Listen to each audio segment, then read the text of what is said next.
Yo, yo, what's good? It's your boy Big Bro. What's good? Chopping it up, Chicago family.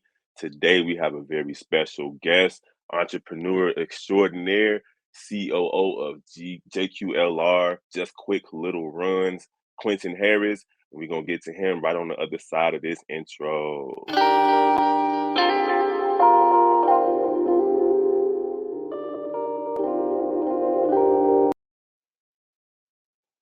All right. So lately, we've been doing interviews with people right here on Chopping It Up Chicago. That's the whole purpose of this show. What's good, everybody? It's your boy Big Bro. BK is on vacation right now in Maui. I'm jealous. I know y'all jealous. She's out there with her boo thing, enjoying herself. So she'll be back next week. But hey, the show must go on. So, like I was saying, last few weeks we've been able to showcase a couple of Chicagoans and things that they've been doing in the area, whether it's Rich Law and music with the Woke album, or Sean Flynn in the political spectrum, running for alderman. And today is no different. Our guest today is a jack of all trades. He's a hooper, a former MC, an educator, and an entrepreneur. And while I love to sit and chop it up with him about all those things, today we'll be focusing on his entrepreneurial efforts with the car rental app Turo. Chopping it up, fam. I'd like for you all to give a warm welcome to the Chief Operations Officer of Just Quick Little Runs, or JQLR, if you will, Quentin Harris. What's good, Yo, brother? yo, what's going on, What's Kev? up? How you feeling? Feeling great, man. Feeling great. It's really excited to have you on the show. I wish BK was here because she always has good questions, but I'm gonna try to hold it down for the fam today. Oh no, it's all good. It's all good. We just have to do a second round at some point. That's all. Oh yeah, oh yeah. So real quick, tell us a little bit about yourself before we get into the nitty gritty of everything. Cool, cool. Well, of course, I'm Quentin Harris, CEO of JQLR. Um, those are my most recent efforts as far as entrepreneurism. But prior to that, appreciate the intro. Like Kev said, been in the education space now, going on 16 years. I am the experiential learning and external programs manager for an organization called the Academy Group. We work with young people there, starting at fourth grade and see them all the way through college. So 14-year journey. So I help develop and create, access for young people, ideally. You tell me what it is that you want to dream about, and I'll create and build avenues for you to be able to get to that with the help of my organization. And so, that spans from everything, sending kids on field trips here to all the way to international travel. And so really love what I do there, but started JQLR about 4 years ago. The idea of it really, man, Turo was fresh and up and coming, and I just didn't want to pay for my car. I had just got done paying for my first car. I had a 2009 Mercury Milan, paid it off, and was like, hey, I won't have that new car itch, but I didn't want a car note. And somebody was like, man, throw the car on Turo, see what it does. And so I watched some YouTube videos, had a few people who I could relate to, started following them, did my research for about a few weeks, a month or so. And, I dove into the deep. After about 10 days after posting the car, I went on this first trip. And 14 weekends after that, it continued every weekend consistently to go on trips. And so, that paid for the new car. And, after a while, I began to realize like, hey, there's something here. This thing is about to really do something. And so built a partnership. And from there, man, we've scaled majorly since April of 2021. Started off with about 5 cars total, and we're sitting at 22 with several more on the way to close out the year. So very excited, and it's been great learning experience. So you mentioned Turo, and when people talk, I work in the rental car industry as well, and but I work on the corporate side for the man still. So I got some work to do to start doing it on my own.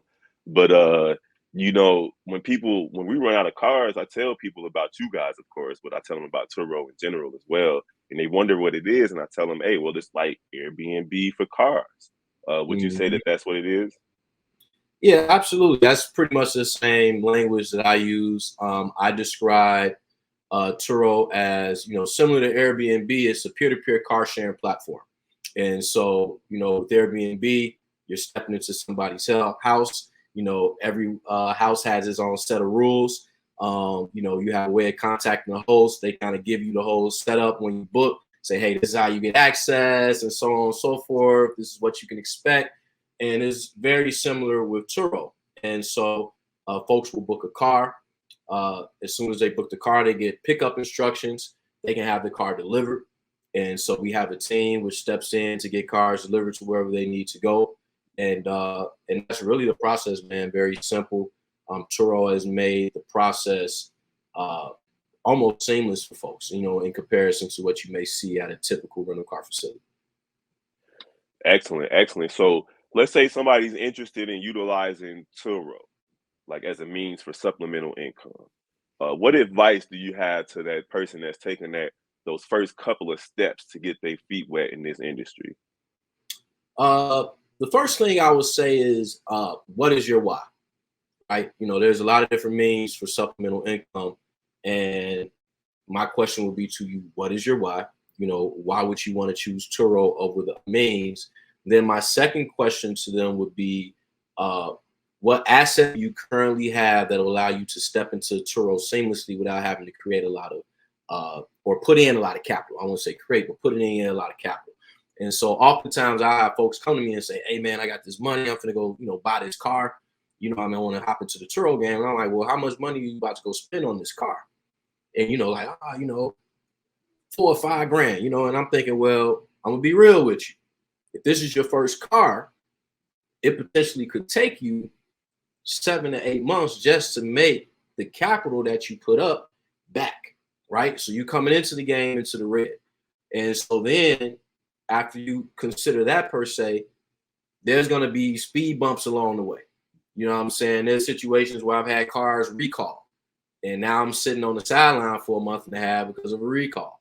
There's times when I've had cars get damaged, and Turo pay for it. You know, there's insurance packages, you know, with minimal deductibles, but then I'm still sidelined. My car's on the sideline. So here you are coming in and putting in this huge investment into Turo, only for it to not come back as quickly as what people expect. And so that's usually my first advice, is to temper expectations of it being a get rich quick type of a thing. Like I said, I started 4 years ago, and this was just simply to pay a car note.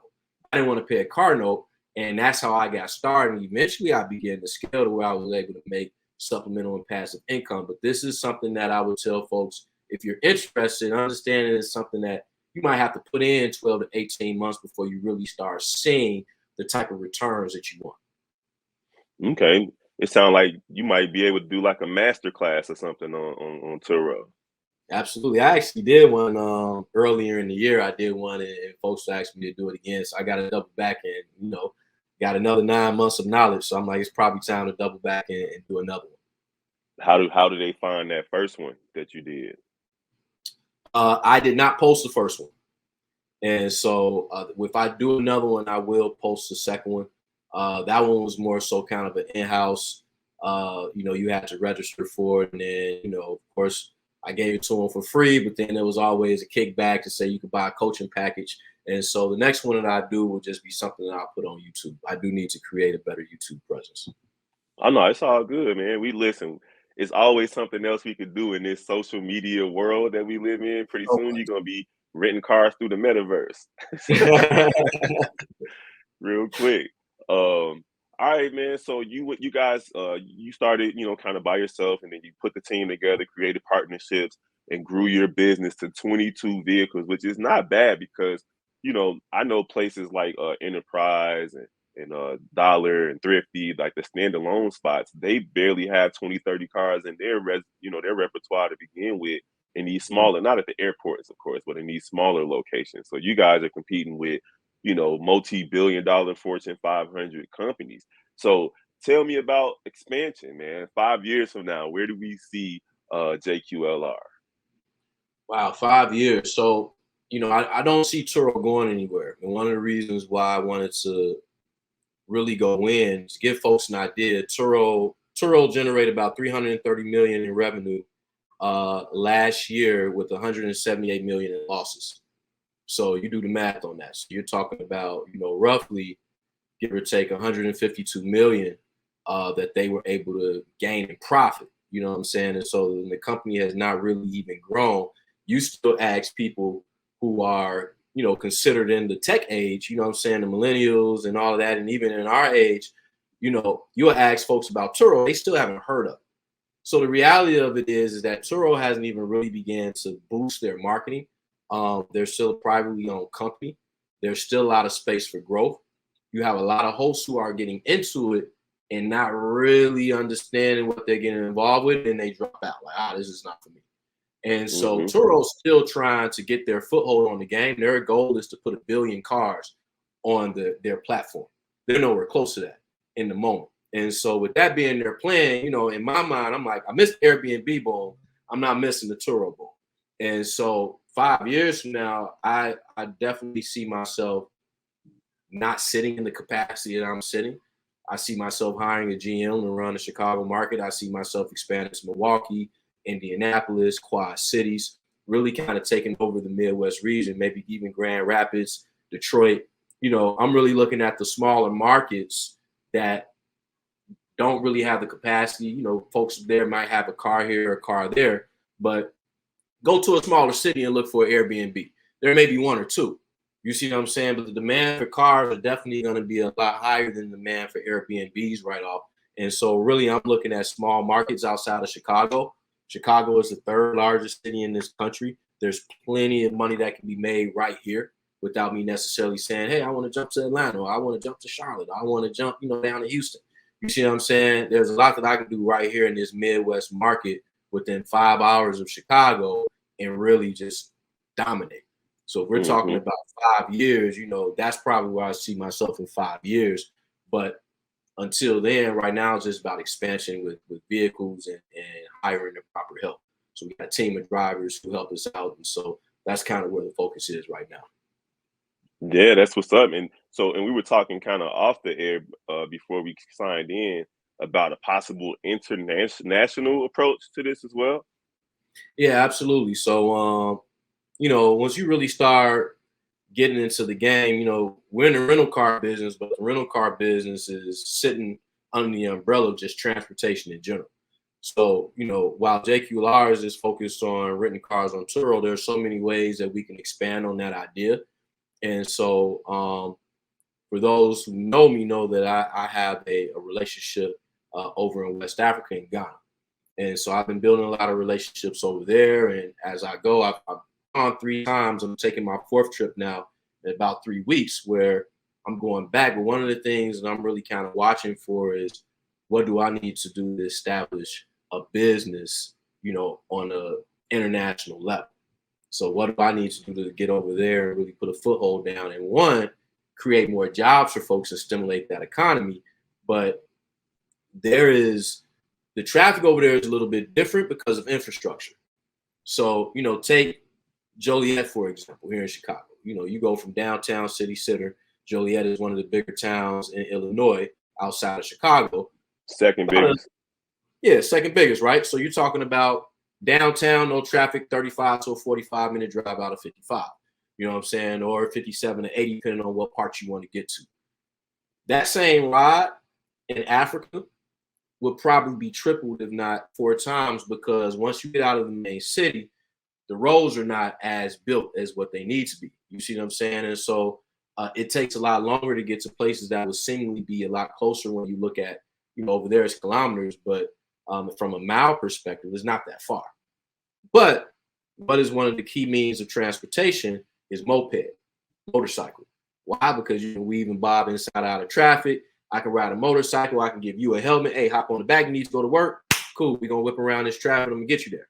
So in the sense of an Uber per se, what if I was able to kind of get in, move bikes, different things like that, be able to rent them out, put GPS trackers on them, know where they are, and be able to fund that. And even, in the sense of tourism, for folks who move around a lot, who can ride, why not? And so it just, it's a different level of access to transportation in countries that are underdeveloped for folks to be able to get around and save time. I'm a big stickler about time. So if I can give you a way of saving time within my business, I'm all for it. It's going to make money. Okay. So before we go, man, just show the people a couple things. That's you with the squad. Y'all picking up some whips and whatnot. I'm pretty sure that these dealerships love to see y'all at this point. They love to see Oh y'all yeah, they come. already know what time it is. You know, when you know the deal is gonna go through, when we call, you know, they calling us now. They're like, hey, we got someone on the lot you might be interested in. Check this out. I like the voice. Now look, the summertime shy. What's this right here that we looking at? Man, so that is 2022 Porsche Taycan fully electric vehicle. Get about 250 miles to a full charge. Vehicle is very true to the mileage. You know, prime specials coming up next year. But yeah, this baby right here is fun to drive. Yeah, yeah. And then what we got right here? So this is 2022 AMG GT43 Benz. Mm, Man, the inside of this man is just magnificent. I mean, there's buttons everywhere. The interior changes colors during the night ride. The sound mm. system is impeccable. Got a dual moon, got a dual panoramic rather. But yeah, man, this vehicle is exceptional. Listen, all you rappers out there that shooting y'all YouTube videos, hit up JQLR, get this joint AMG. Then we got winter on the horizon, so I know y'all got some 4x4.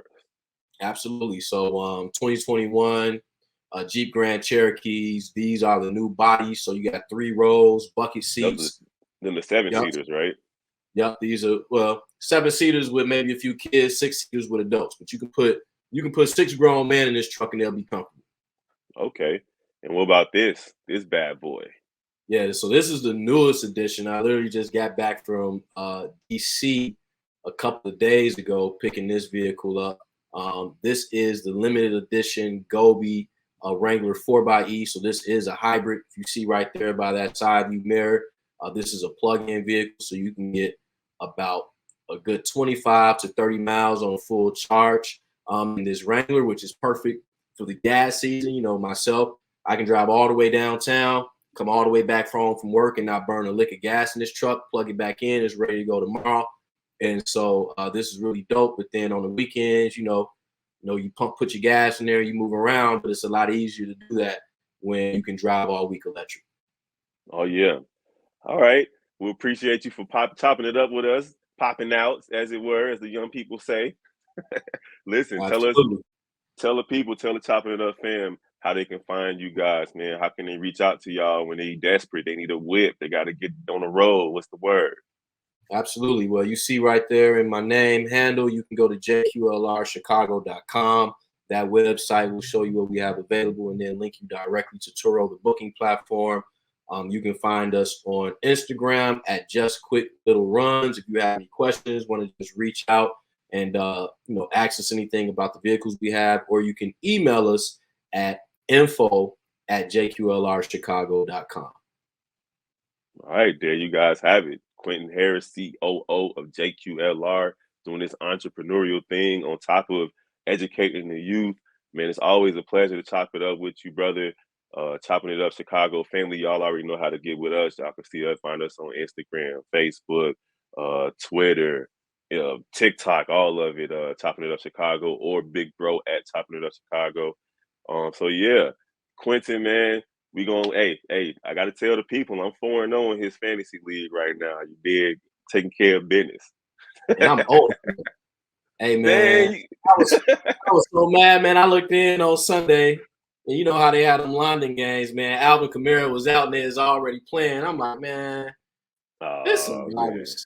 Yeah, What so I've been so busy. I need at this point, I just need a secretary to sign in, man. Look at my picks, make sure I'm good, because it's bad cause right you now. know, look, cause you know ain't nobody gonna say nothing to you in the text They ain't thread. It's saying gonna nothing be to you. Hey, they take your counting me as L. a win this year. Hey, take that L. It's all good. Hey, everybody know, man, in fantasy, man, you can bounce back just as quick as you go down. Oh, you can. You absolutely can. All right, Yeah. chopping it up, Chicago family. We'll see you guys next time. BK will be back from Maui. We definitely gonna get pictures and commentary from that as well. Appreciate you guys for chopping it up with us. It's your boy Big Bro.